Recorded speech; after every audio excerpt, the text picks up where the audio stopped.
अब मैं आपको एक्सरसाइज 6.1 का क्वेश्चन नंबर 2 बताता हूँ। क्वेश्चन नंबर 2 एक शॉर्ट क्वेश्चन है। Give the two examples of pair of first similar figures के ऊपर बताना है, दूसरा नॉन सिमिलर फिगर्स का एग्जांपल देना है। सिमिलर फिगर्स के लिए मैंने अभी एग्जांपल बताए थे आपको। अब मैंने क्या बोला था, दो कंडीशन होनी चाहिए, उनकी शेप और साइज, शेप सेम होनी चाहिए और साइज प्रोपोर्शनल होनी चाहिए, साइज प्रोपोर्शनल। तो मींस पहला हम सिमिलर फिगर के लिए, हमारा एक ट्रायंगल इक्विलेटरल ट्रायंगल है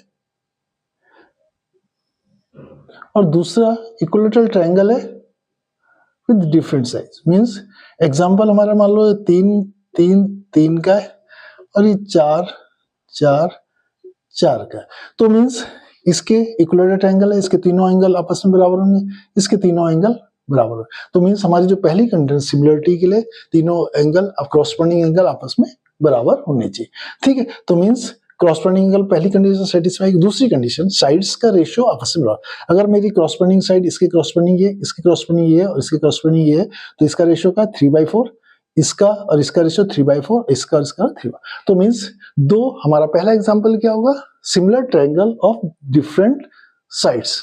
मींस पहले वाला 3 का है, दूसरा 4 का है। तो पहला एग्जांपल सिमिलरिटी का कौन सा एग्जांपल, इक्विलेटरल ट्रायंगल ऑफ क्या, डिफरेंट साइज।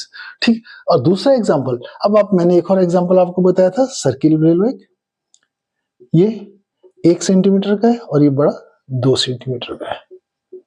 तो मींस सर्किल, ये शेप दोनों का सर्किल है, पहली कंडीशन सेटिस्फाई हुई। दूसरी कंडीशन इनका क्या है, 1 सेंटीमीटर, ये 2 सेंटीमीटर का है। तो मींस ये दोनों कैसे, दूसरा एग्जांपल हमारा सर्किल जो है, जो डिफरेंट रेडियस है, वो दोनों क्या सिमिलर फिगर्स का एक एग्जांपल होंगे। तो मैंने आपको 2 एग्जांपल आते हैं। अब नॉन सिमिलर फिगर्स का, नॉन सिमिलर फिगर्स में क्या, देखिए मैं बताता हूं आपको। मान लो मैंने बोला एक ये ट्रायंगल इक्विलेटरल ट्रायंगल और दूसरा मेरा आइसोसेलेस ट्रायंगल है। मींस इसमें 2 साइड्स इक्वल है। मींस ये 4 का है, ये 4 का है और लेकिन ये 6 की है। तो मींस अगर मेरे कॉरस्पॉन्डिंग इसके साइड ये, इसके ये और इसकी ये, तो इसका और इसका रेशियो 3/4, इसका और इसका रेशियो 3/4, लेकिन इसका और इसका रेशियो 3/6 इक्वल टू 1/2। तो मींस एक एग्जांपल क्या, इक्विलेटरल ट्रायंगल और आइसोसेलेस ट्रायंगल, एक नॉन सिमिलर फिगर्स के एग्जांपल। दूसरा एग्जांपल बताता हूं। आपने स्क्वायर और रोम्बस के बारे में पढ़ा होगा। स्क्वायर ये होता है और रोम्बस काइट शेप की शेप होती है। साइड्स तो ये आपस में बराबर होती है, साइड्स सारी बराबर होती है। ठीक है, ये सब आपस में बराबर होती है। मींस साइड्स दोनों के बराबर हो सकते हैं, लेकिन इसके ये 90 होता है, इसका ये 90 नहीं होता। और दूसरा, इसके डायगोनल इक्वल होते हैं, इसके डायगोनल अलग अलग होते हैं।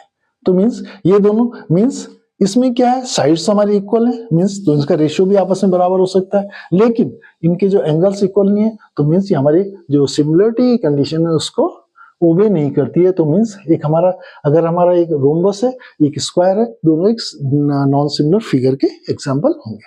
ठीक है, अब मैं आपको क्वेश्चन 3 बताता हूँ। State the following whether the coordinator are similar और नॉट। मींस ये 2 कोऑर्डिनेटर दे रखे हैं उन्होंने, उनको बताना, इन्हें देख के बताना है कि आपको ये क्या सिमिलर फिगर है या नहीं। ठीक है, कोऑर्डिनेटर 4 साइड है, ठीक है। ठीक, उसके बाद क्योंकि हमारी पहली कंडीशन कहती है एंगल, ये देखिए निशान लगाओ, ये 90, मींस ये 90 है, इसके 90 दिख रहे हैं, नहीं दिख रहे हैं। ठीक है, साइड्स में रेशियो देख सकते हैं, ये रेशियो बराबर है 1/5/3 1/2, 1/5/3 1/2, 1/5/3 1/2, 1/5/3 1/2। अगर ये इसकी कॉरस्पॉन्डिंग साइड है तो सबका रेशियो का 1/2 है। लेकिन जो एंगल है, हमारी कंडीशन, पहली कंडीशन क्या थी, corresponding angle should be same. मतलब कॉरस्पॉन्डिंग एंगल, मैंने पी के कॉरस्पॉन्डिंग एंगल ए को लिया, ये 90 है लेकिन ये नहीं है, क्यों, कुछ और है, यह 90 है, ये कुछ और है, ये 90 है, मींस ये आपस में इक्वल है। तो मींस ये दोनों फिगर्स हमारे क्या है, जो कोऑर्डिनेटर में दी हुई, ये क्या सिमिलर नहीं है।